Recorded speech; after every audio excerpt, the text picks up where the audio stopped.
লালবাগ কেল্লার একটি সত্য।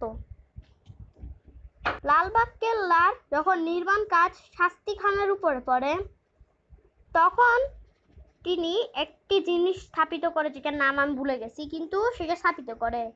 আর সেটার মধ্যে তিনার কন্যা পুরদেবী মারা যান।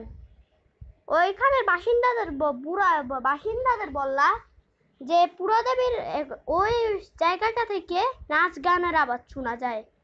তারা মনে করে যে পুরদেবীর আত্মা এখনো মুক্তি পায় নাই, তিনি এখনো জীবিত আছে। তিনার আত্মা এখানে অমাবস্যার রাতে আসে।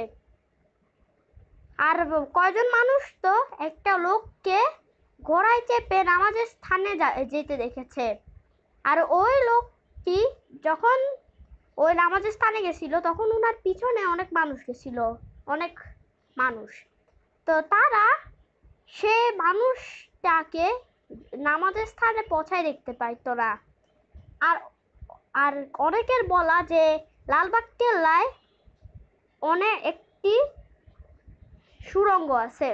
সে সুড়ঙ্গতে বলে অনেক ইংরেজ অফিসার গেছে, কিন্তু তারা আর কেউ জীবন নিয়ে ফিরে আসতে পারে নাই। এরকম আরো অনেক সত্য আছে লালবাগ কেল্লায়, যেগুলো আজও আমাদের সামনে আসেনি।